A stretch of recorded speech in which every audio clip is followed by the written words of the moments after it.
စတုမဟာရစ်နတ်မင်းကြီး၄ပါးဟာ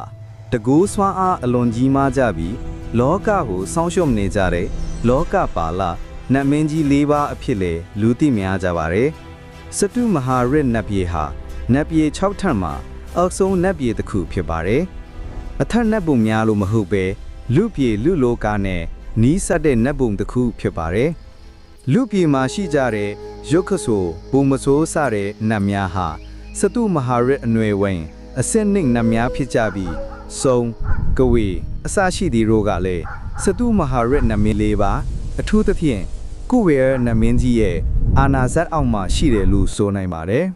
စတုမဟာရစ်နတ်တို့ရဲ့သက်တမ်းဟာနတ်သက်တမ်းအပြင်နှစ်900ရှိပြီးလူသက်တမ်းနဲ့တွက်မယ်ဆိုရင်နှစ်ပေါင်း9သန်းရှိပါတယ်စတုမဟာရစ်နတ်ပြည်ဟာကျမ်းဂန်လာအပြင်မြင့်မို့တောင်၄ဘက်၄တန်ကနေမြင့်မို့တောင်အခြေထိရှိတယ်လို့ဆိုထားပါတယ်မြင့်မို့တောင်တစ်ပတ်စီမှာနတ်မင်းကြီးတစ်ပါးစီအုပ်ချုပ်ကြပါတယ်မြင့်မို့တောင်ရဲ့တောင်ပရရက်မြအယောင်နံပါတ်မှာတော့ဝိရုရကနတ်မင်းကြီးနေထိုင်ပြီးဂုံပန်များကိုအုပ်ချုပ်ပါတယ်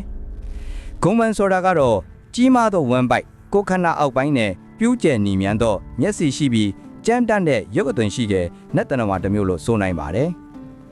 ဂုံပန်များဟာနတ်ပြည်မှာရှိတော်လဲသူတို့ဟာအခြားနတ်များညံမတူပဲကြမ်းကြုတ်ပြီးဘီလူးများကဲ့သို့အသွင်ရှိပါတယ်နတ်စစ်သည်အဆောင်အရှောက်အဖြစ်လေတာဝန်ယူလေရှိတဲ့နတ်တရဝတစ်မျိုးပဲဖြစ်ပါတယ်မြင့်မို့တောင်ရဲ့အရှိဘအရက်ငွေရောင်နံပါတ်မှာဒတရထာနတ်မင်းကြီးနေထိုင်ပြီးဂန္ဓပနတ်များကိုအုပ်ချုပ်ပါလေဂန္ဓပနတ်များဟာငွေကြိုက်သောနန္တာပင်တွင်ပဋိတန်တေတီသောနတ်များဖြစ်ကြပြီးဂီတာအနုပညာရက်များတွင်အလွန်ထူးချွန်ကာပြုစားမှုအရာတွင်လည်းတူမတူအောင်တစ်ဖက်ကန်ခတ်အစွမ်းရှိတဲ့နတ်များဖြစ်ကြပါတယ်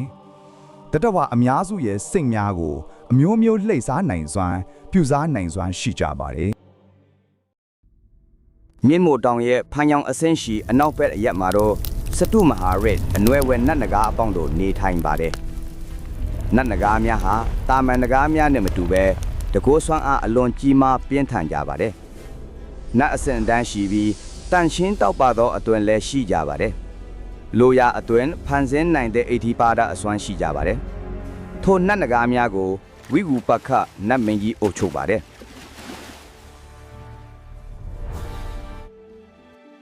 စတုမဟာရစ်နတ်မင်းကြီး၄ပါးထဲမှာ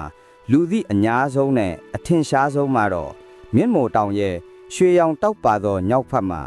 နတ်ဘလူအပေါင်းကိုအုပ်ချုပ်တဲ့ကုဝေရနတ်မင်းကြီးပဲဖြစ်ပါရဲ့ကုဝေရနတ်မင်းဟာနတ်ဘလူအပေါင်းရဲ့အကြီးအကဲဖြစ်တာနဲ့အညီလောကမှာရှိတဲ့ဘလူများအားလုံးရဲ့အချုပ်ဖြစ်တကိုးစွမ်းအားအလွန်ကြီးပါရဲ့စွမ်းပိကြမ်းပိဆိုတဲ့ပုံနကဘလူကြီးပင်လျင်ကုဝေရနတ်မင်းတံမှာအခစားဝင်ရကြောင်းကြောက်ရွံ့ယိုသေးရကြောင်းကိုဝိဒုရဇတ်တော်မှာတွေ့နိုင်ပါတယ်လောကမှာစွမ်းအားအလွန်ကြီးတဲ့လက်နက်ကြီး၄မျိုးကိုအသီးသီးပိုင်ဆိုင်ကြတဲ့တကိုးရှင်ကြီး၄ဦးရှိတယ်လို့ဆိုကြပါတယ်တရားမင်းရဲ့ဝရဇိန်လက်နက်ယမမင်းရဲ့မျက်စောင်းလက်နက်